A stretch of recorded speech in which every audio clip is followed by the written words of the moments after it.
Okay, we're going to do a general reading. Ooh, I just flipped a bunch of cards. Your past, your present, your future, your mental environment, your external environment, your advice, and your likely outcome. Only take what resonates. Always consult a professional before consulting a tarot reader. And if your past and present resonates with you, this is most likely your reading. And if not, then that's okay. You can check out some of my other readings, or you can wait for a new one. For your past, we do have the Queen of Cups. And we have, for your present, the Moon. So, for the Queen of Cups, we have security, femininity, happiness, intuition, romance, faithful, shy, daydreamer, psychic, beauty, pretty. For the Moon, in your present, we have intuition, illusion, dreams, instability, deception. I see that security, it goes from security to instability and fear, subconscious insecurity. Literally insecurity. So maybe there was like some kind of, let's see what I'm getting.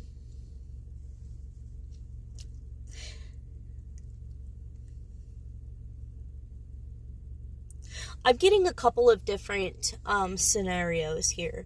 This could be about somebody's self-image. This could also be about a surrounding situation such as a job, a workplace, or friendships for some people. So this one's going to vary widely. But basically, the situation was going fairly well. You felt on top of things. You felt really good, really secure. And then something happened that caused this type of insecurity to emerge. I'm trying to think of some examples. So, hold on. I'm seeing if I can get any of them intuitively. At a workplace, if somebody was undermining your work or making offhand comments about it, and it caused you to feel insecure, like, okay, well, I thought I was doing a good enough job. Am I? You know what I mean? Starting to put in those seeds of doubt kind of in there. I'm getting another one at school. Somebody said something really mean, and it really hurt your feelings. And it's not that put you in the insecurity, but the fact that you were not validated. You weren't validated for your feelings being real or enough to matter is what I'm getting. And that caused a lot of insecurity. I will say, in the future, you have the Nine of Swords in reverse. And I'm taking this very seriously. So, like, out of all these, like, worries, the stuff that's keeping you up at night, the fact that it's in reverse is making me feel, like, really comforting. It's kind of like, you may or may not have had this experience where you had a scary dream or a bad dream and was able to go back to bed comfortable, feeling better, or just in any situation to have the situation, it doesn't matter as much is what I'm getting. So, like, maybe so-and-so gave you an offhand comment, but your boss came back and he told you or she told you that you're doing a fantastic job. We really like you working here with us. Or your friend said, screw that person. And you're just that made you feel great. You know what I mean?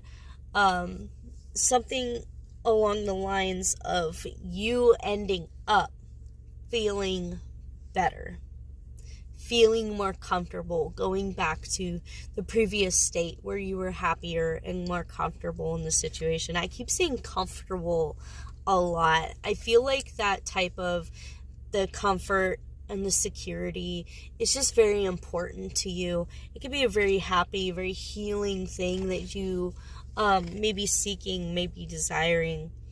So we have here the Eight of Pentacles in reverse. This is your mental environment. You may be feeling tired, overworked, or you may just be feeling like pointless. I'm getting these two examples very strongly with the workplace and a school place. So, your work, like I was doing fast food for a while and it just felt very purposeless. I couldn't reach out to anybody. I couldn't be like, and would you like fries with that? And would you also like healing with that? You know what I mean? There's no way to like reach out, or if I did spend time with customers and like just compliment them or engage in a part of conversation that was really fulfilling to both of us, and my boss would come by and just be like, Sarah, sorry, you got to get back to work, and he's just a buzzkill, you know what I mean? And it just kind of drove me to think like, I got to get out there. I got to find something that made me feel good, that makes other people feel good, so I can, I like that, and that's important to me, to feel some kind of a purpose. You don't feel that sometimes when you're working, and I never felt it during school. I hated school, I'm not gonna lie. It felt boring. That's what I'm getting. Boring and lack of purpose. Now, I'm gonna tell you straight up, both of those definitely have purpose, and I know it might be boring, but, just kind of keep with it, because you're at where you're at for a reason. Very, very good reason. There's nothing in life that is a waste. But when things do feel boring, it can feel, let's do this, repetitive, overspending, debt, lazy, underqualified. And to be honest, I'm thinking overqualified too. If you're bored, you may be suited for something a little better. Like if you're at school, all this logic might be wearing you down, but you might be great at creative endeavors. You know what I mean? Now now this is really kind of solidifying this idea of boring school, boring job type of energy. The Sun in reverse, lack of enthusiasm, unrealistic expectations, conceitedness, oppression, etc., etc. So I'm kind of getting that it's not just you, if that makes sense. So for example, if the offhand comment at work was somebody thinking that you're like, oh, you're lazy. Like I had the other day, someone saying like, well, if we're going to do that, you have to walk around as much as I do. Well, you might think that I'm being lazy, but I cannot walk around and pace around and do my job at the same time, because part of our job is to monitor the situation, and I can't monitor it if I'm just walking around like this, missing all the beeps like you do. So like, I didn't say that, like I'm not gonna stoop to her level, but at the same time, I just get a freaking kick out of it, because I'm watching her walk around like she thinks she's helpful, and at the same time noticing there's a lot of things that she is missing and not doing that I do. I stay put, and I do certain tasks at certain times, and I'm available when I need to be, because I'm aware of what's going on around me. Now, part of that was me kind of clarifying, am I doing a good job? Should I be doing that too? How could I be doing better? But I learned how to put those doubts at ease by understanding in a more surefire way that I like how I'm doing, because what I'm doing has a purpose.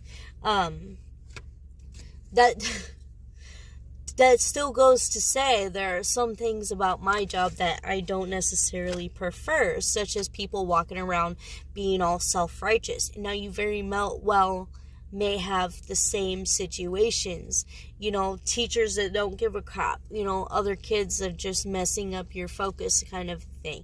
Whatever the situation is, your advice here is to stand your ground.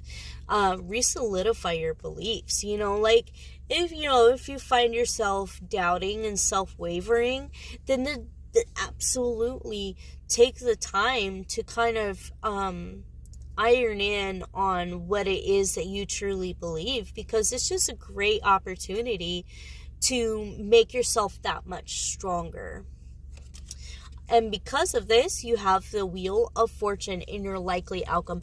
By taking that advice here of standing your ground, by re-solidifying your understanding of who you are and what you have in your life, your opportunities, your advantages, even your disadvantages. Just knowing who you are can build that type of confidence and strength within yourself. And luck favors the prepared. So the fact that, I'll just use my own example again because it's easiest, that I know what I know. The fact that I was able to accept possible criticism, albeit petty as it may be, I'm a lot more wise than that, and decided to think if there's a different way that I can improve in my work. By preparing, it's a weird way of thinking preparing, but I'm going to use it. I wanted to make sure that I was doing a good job.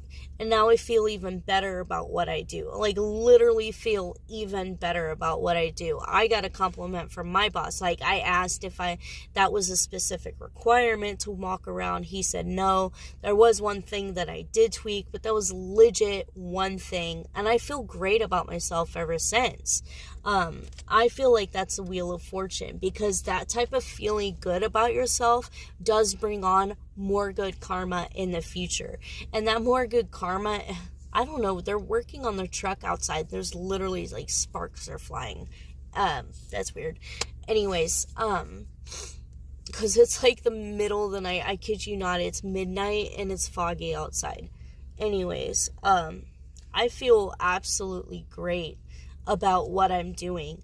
And because there's less doubt in my heart, there's less negative energy, and there's literally more positive energy, the karma that's going to be coming around back to me is only going to continue to help solidify how good I feel about myself and about whatever I'm working on. The fact that I'm working, my work ethic, all of that's, it's going to multiply. Do you know what I mean? So even if you're at school, if you feel good, you're struggling, but everybody struggles, is work, but you're good at what you do, that just adds to your good karma.